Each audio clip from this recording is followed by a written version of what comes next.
Students, मैं professor Gautam पाल आज आप लोग के सामने एक और नए टॉपिक पर ये वीडियो बना रहा हूँ। आज जो मेरा टॉपिक है वो है एरिया अंडर द कर्व। ये डेफिनेट इंटीग्रल का एक एप्लीकेशन है। कोई भी कर्व, दो कर्व है या तीन कर्व है, वो इनक्लोज्ड जो एरिया होगा वो आज मैं आपको कैसे सॉल्व करते हैं ये थोड़ा दिखाऊंगा। एक्चुअली मेन कॉन्सेप्ट जो है डेफिनेट इंटीग्रल का वो है, अगर मैं किसी फंक्शन को इंटीग्रल, मान लीजिए ये आपका एक्स एक्सिस, ये minus of X axis F X means Y. मान लीजिए यहाँ पर कोई एक फंक्शन है आपका एफ एक्स। इस फंक्शन को आप ए से लेके बी तक अगर इंटीग्रेट करते हैं तो integral A to B F X D X basically आपको क्या देता है, ये फंक्शन से लेकर ये एक्स एक्सिस तक का एरिया आपको देता है।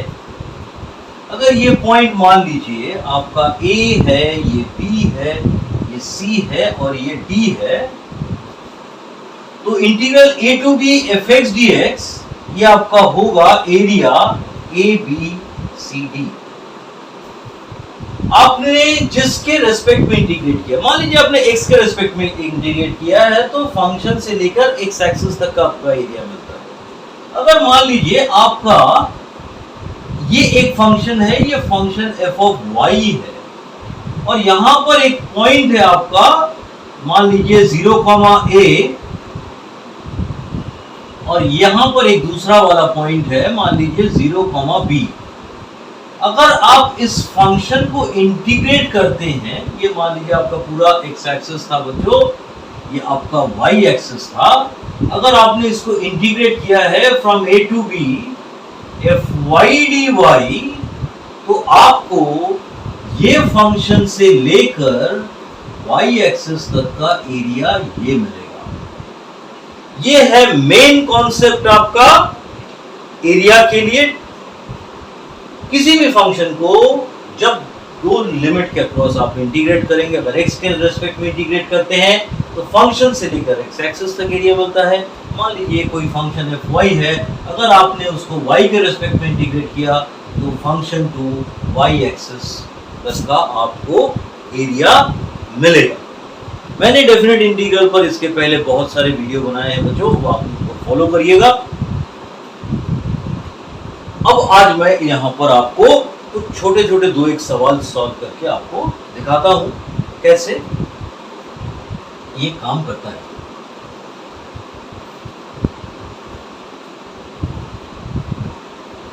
यहां पर मान लीजिए मैंने लिखा find the area enclosed between the curve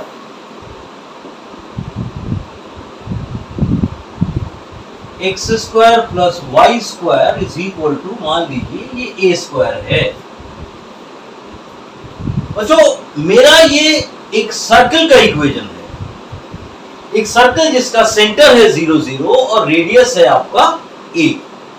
कोई भी एक सर्कल जिसका रेडियस a होता है और तो उसका अंदर का जो एरिया होगा बच्चों वो आपका पाई a स्क्वायर होता है। ये एरिया है सर्कल का। ये एक सर्कल का इक्वेशन है जिसका सेंटर 0, 0 है, एरिया आपका पाई a स्क्वायर होगा, रेडियस आपका a है।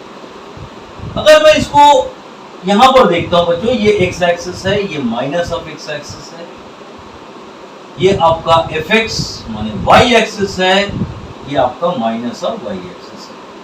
चलिए बच्चों मैंने इसको यूं लिख दिया, ये आपका वाई एक्सिस है। चलिए सो कैपिटल वाई लिख देते हैं। तो ये मेरा एक सर्कल है जिसका सेंटर मेरा 0, 0 है और ये वाला पॉइंट आपका a, 0 है, ये पॉइंट आपका 0, a है, ये माइनस a, 0 है और ये आपका 0, -1 है। तो ये जो है ये बच्चों रेडियस है सर्कल का। इस सर्कल का इक्वेशन जो था वो है आपका x² + y² = a²। हाँ, एक ऐसा सर्कल जिसका रेडियस a है तो उसका एरिया आपका πr² होगा। ये आपका पॉइंट O है, ये पॉइंट आपका मान लीजिए A है, B है, C है, D है। बहुत ध्यान से देखें बच्चों, तो ये आपका देखिए एक क्वार्टर सर्कल है। इस क्वार्टर सर्कल के एरिया को अगर मैं 4 टाइम्स मल्टीप्लाई करता हूं तो मुझे ये पूरा एरिया मिल जाएगा। अभी देखिए मेरा रिक्वायर्ड एरिया जो है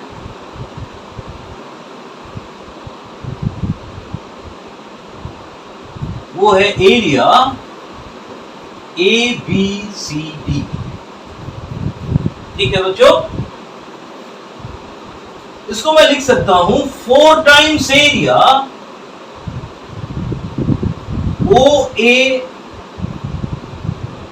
OBCO। ये मेरा ये जो क्वार्टर सर्कल था बच्चों, इसका एरिया इंटू 4 टाइम्स करने से मुझे ये पूरा एरिया मिलता है।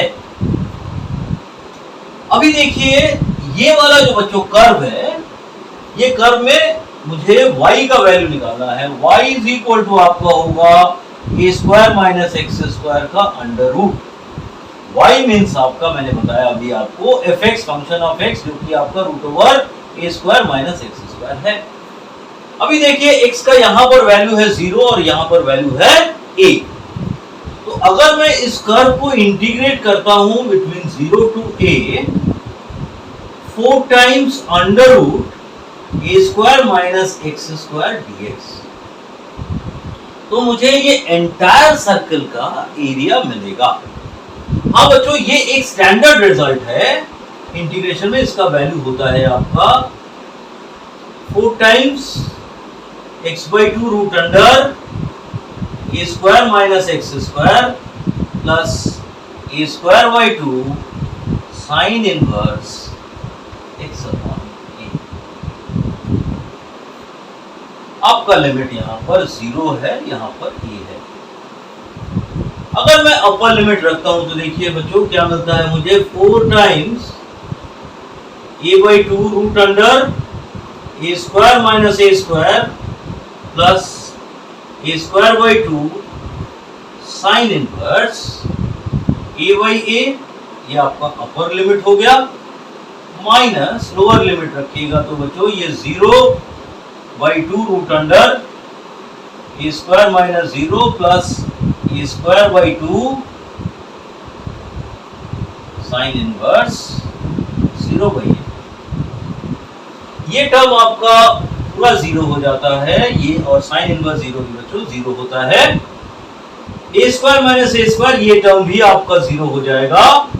तो फाइनली आपको क्या मिलता है बच्चों, देखिए आपको मिलेगा 4 टाइम्स 0, ये आपका 0 होता है, plus a²/2 sine inverse 1। Sine inverse 1 का वैल्यू π/2 होता है, तो 4 इंटू a²/2 इंटू π/2, 2 2 4 कैंसिल हो गया, तो एरिया आपका πa² हो गया। ठीक है बच्चों, ऐसा एक सर्कल जिसका रेडियस a है, उसका एरिया आपका πa² होता है। मैंने इसको इंटीग्रेशन से भी सॉल्व करके देख लिया। मैं एक और सवाल आपके लिए रखता हूं बच्चों, यहां देखिए मेरा दूसरा सवाल है। ये सवाल आपका पैराबोला पर बेस्ड होगा बच्चों। अगर मैं लिखता हूं find the area enclosed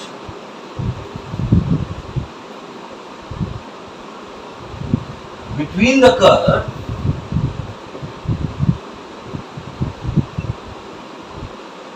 y² = 4ax and x square is equal to 4ay। ये दो मेरे स्टैंडर्ड पैराबोला है बच्चों। ये दो पैराबोला आपस में इंटरसेक्ट करते हैं, इनके बीच का एरिया मुझे फाइंड आउट करना है। देखिए ये पहला वाला जो पैराबोला है बच्चों, y square is equal to 4ax, ये कैसा बनेगा? ये इस टाइप का बनेगा बच्चों। इसका सेंटर है 0 0, सेंटर नहीं बच्चों, ये वर्टेक्स बोलते हैं इसको। ये आपका 0,0 है और ये कर्व यहाँ पर इसका फोकस होता है वो a,0 होगा और इसका जो इक्वेशन है वो आपका y square is equal to 4ax। ये मेरा x एक्सिस के अक्रॉस सिमेट्रिकल है, क्योंकि x के एक वैल्यू के लिए y का दो वैल्यू बनता है बच्चों। यहाँ पर अगर a है तो यहाँ प्लस यहाँ a रखूंगा तो 4a स्क्वायर होगा, तो y के दो वैल्यू होते हैं, एक प्लस 2a एक माइनस 2a। यहाँ पर प्लस 2a और यहाँ पर माइनस 2a मिलेगा, तो ये x एक्सिस के क्रॉस सिमेट्रिकल है। दूसरा वाला पैराबोला जो y इज इक्वल टू, अगर मैं x a रखता हूँ, यहाँ पर a को ये पॉइंट है, तो x square is equal to 4a square, x is equal to plus 2a और माइनस 2a, माने इस टाइप का कर्व मिलेगा। इसका इक्वेशन आपका होगा x square is equal to 4ay। मैंने लिखा है find the area enclose between the curves. y square is equal to 4ax and x square is equal to 4ay। इसका माने आपका ये वाला एरिया मुझे फाइंड आउट करना है।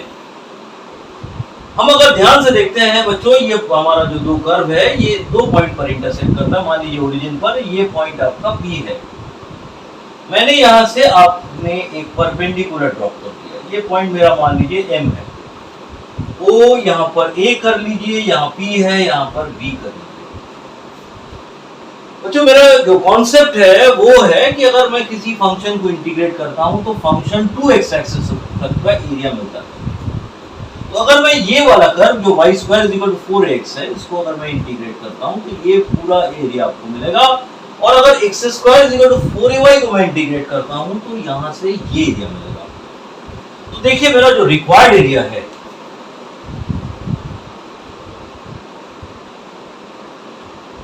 मेरा जो रिक्वायर्ड एरिया है बच्चों वो है OAPBO। OAPBO, तो ये एरिया देखिए, इस एरिया को किस तरह से लिखते हैं हम?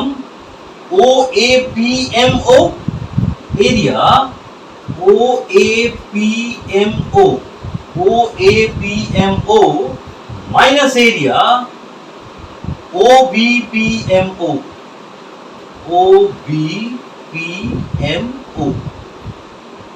हाँ बच्चों, ये बड़े वाले एरिया से हम अगर छोटा वाला ये वाला एरिया OBPMO को सब्ट्रैक्ट करते हैं तो मुझे OAPBO जो कि दो कर्व के बीच का एनक्लोज्ड एरिया है वो मुझे मिल जाता है। इसके पहले मुझे एक काम और करना है। ये जो दो पॉइंट्स पर जिस पर ये दोनों कर्व इंटरसेक्ट कर रहे हैं वो पॉइंट मुझे पहले फाइंड आउट करना है। तो आप यहां पर लिखेंगे point of intersection. Point of intersection क्या होगा आपका पॉइंट ऑफ इंटरसेक्शन? मेरा कर्व क्या था बच्चों? x square is equal to 4ay और y square is equal to 4ax। मुझे ये x कोऑर्डिनेट चाहिए क्योंकि मैं x के रिस्पेक्ट में इंटीग्रेट करूंगा, तो y को एलिमिनेट करता हूं। देखिए यहां से y का वैल्यू आपको मिलेगा y is equal to x square by 4a और दूसरा वाला कर्व था y square is equal to 4ax। मैं यहां से y का वैल्यू यहां पुट कर देता हूं। तो देखिए तो आपको क्या मिलेगा? x स्क्वायर बाई 4a का whole square is equal to 4ax। अगर मैं इसको फर्दर सॉल्व करता हूं बच्चों, आपको मिलेगा x to the power 4 is equal to, ये 16a स्क्वायर है, ये 4, 16 4 जा 64 a क्यूब हो जाएगा और साथ में यहां पर एक x भी है। इसको मैं फर्दर लिख सकता हूं x to the power 4 minus 64 a cube x is equal to 0। अगर आपने यहाँ से x कॉमन ले लिया तो आपको क्या मिलेगा, x cube minus 64a³ is equal to 0। आपको यहाँ से 2 पॉइंट मिलता है, एक x इज इक्वल टू 0 मिलेगा और यहाँ से x is equal to 4a मिलेगा। एक्स क्यूब माइनस 64a³ माने x cube is equal to 64a³, तो x is equal to 4a³। अगर इसको क्यूब करते हैं तो हमारा 64a³ आता है। तो ये वाला जो मेरा पॉइंट है बच्चों, x is equal to 4a है। अगर x is equal to 4a मैं यहाँ पर पुट करता हूं तो मेरा y का वैल्यू आएगा, आप यहाँ पुट कर दीजिए कोई बात नहीं, यहाँ पर आपका 16a² होगा। 16a² is equal to 4a, अच्छा y² इज इक्वल टू, बच्चों एक मिनट यहाँ से मैं लिखता हूँ, यहाँ से देखिए y का वैल्यू मुझे फाइंड आउट करना, जस्ट यहाँ से कर लेते हैं। y² is equal to 4a into x का वैल्यू 4a रख देता हूँ तो y इज इक्वल टू मुझे 4a ही मिलता है। यहाँ y² is equal to 4ax है, तो x इज इक्वल टू मैंने यहाँ पर 4a रख दिया, तो जब यहाँ 4a रखूंगा तो 16a² होगा, तो ये आपका 4a ही पॉइंट है। x भी 4a है और y भी 4a है। हाँ, अभी देखिए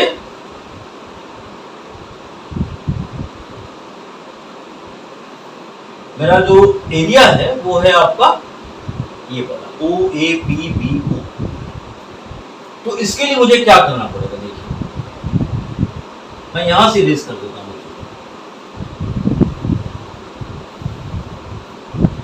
पहले मैं बाहर वाले कर्व को इंटीग्रेट करूंगा जो कि y² is equal to 4ax है, तो 0 से लेके यहां तक 4a होगा, और ये वाला जो y² is equal to 4ax ये वाला कर्व है, यहां से y देगा आपका √4ax dx माइनस ये एरिया चलेगा मुझे 0 से लेके 4a, और ये वाला y होगा आपका x²/4a into dx।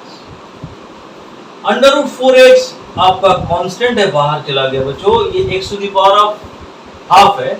x to the power half को इंटीग्रेट करेंगे तो आपको क्या मिलेगा, x to the power 3/2 by 3/2, तो ये x टू द पावर 3/2 को आप x√x लिख सकते हैं, बाई 3/2 ये 3 कर दिया यहाँ पर बच्चों, मैंने यहाँ पर 2 कर दिया, 0 से लेके 4a माइनस 1/4a यहाँ पर आपने कॉमन ले लिया, आपका ये हो गया x³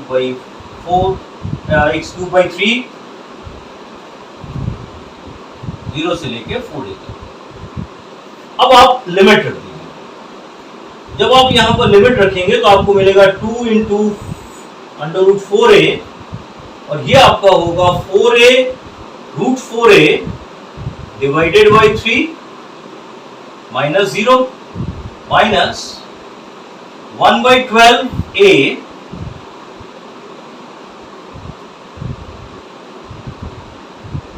ये हो जाएगा आपका 64a³, 4a का क्यूब है तो 64a³ माइनस 0। तो आपको इसको मैं इरेज करता हूं, देखिए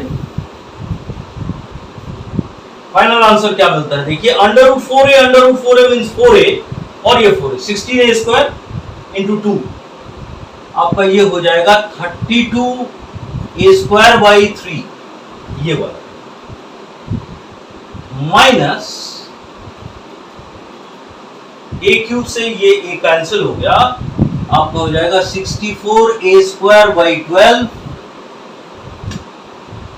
आप इसको और कैंसिल कर सकते हैं, ये आपका 16 होगा, ये 3 होगा, तो इसको आप फाइनली लिख सकते हैं बच्चों 32a²/3 माइनस 16a²/3, तो आपका आंसर हो गया 16a²/3 स्क्वायर यूनिट। एरिया हमेशा स्क्वायर यूनिट में दिया जाएगा। तो तो ये दो प्रॉब्लम बच्चों मैंने सॉल्व किया है आपके लिए। मैं और कुछ प्रॉब्लम मेरे अगले वीडियो में मैं आपके साथ शेयर करूंगा। इसके पहले कि मैं और अच्छे प्रॉब्लम्स आपके साथ डिस्कस कर सकता हूं बच्चों, आप प्लीज मेरे चैनल को सब्सक्राइब करिए, लाइक करिए और बहुत शेयर करिए, जिससे कि मैं और भी अच्छे प्रॉब्लम्स के साथ आपके पास पहुंच सकूं। Thank you very much. मैं अपना वीडियो यहीं एंड करता हूं।